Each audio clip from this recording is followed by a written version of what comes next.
নমস্কাৰ বন্ধুসকল, আজি মই এই ভিডিঅ'টিত কুমাৰৰ চাকত কেনেকৈ মাটিৰ পাত্ৰ তৈয়াৰ কৰা হয় আপোনালোকক দেখুৱাম। গতিকে প্ৰথমৰ পৰা শেষলৈ ভিডিঅ'টো ভালদৰে চাই থাকিব। গতিকে বলক ভিডিঅ'টি আৰম্ভ কৰোঁ। বন্ধুসকল, আপোনালোকে দেখিবলৈ পাইছে যে এটা মাটিৰ দম পোনপ্ৰথমে সেই দমটোৰ পৰা কিমান ধুনীয়াকৈ সুন্দৰকৈ চকলাকৈ মানুহজনে কাটি আছে। আৰু সেই মাটিখিনি কাটি হোৱাৰ পাছত পানীৰ সৈতে মিহলোৱা হয়।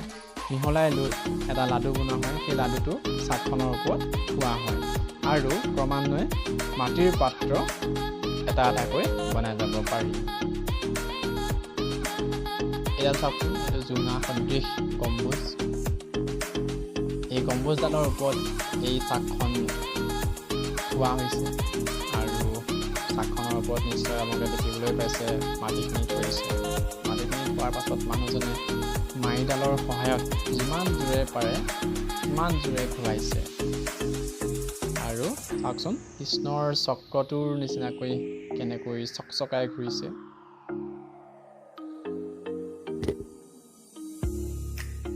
চাওকচোন কিমান ধুনীয়াকৈ মানুহজনৰ হাতৰ পৰশত এটা চাকি তৈয়াৰ হৈ পৰিছে।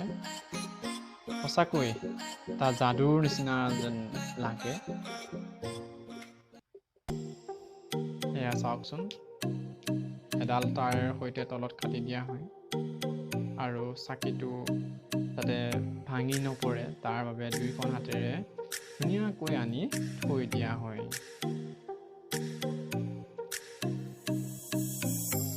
এয়া চাওক, তাৰে সৈতে কাটি দিছে, কাটি দি ধুনীয়াকৈ দাঙি আনি থৈ দিয়া।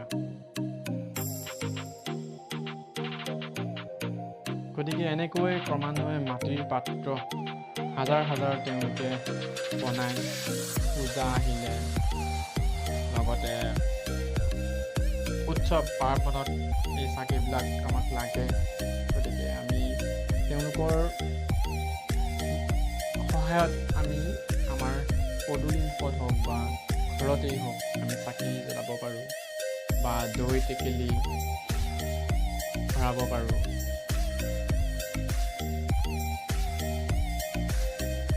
এনেকৈ ক্ৰমান্বয়ে বহুতো চাকি তেওঁলোকে বনাব পাৰে।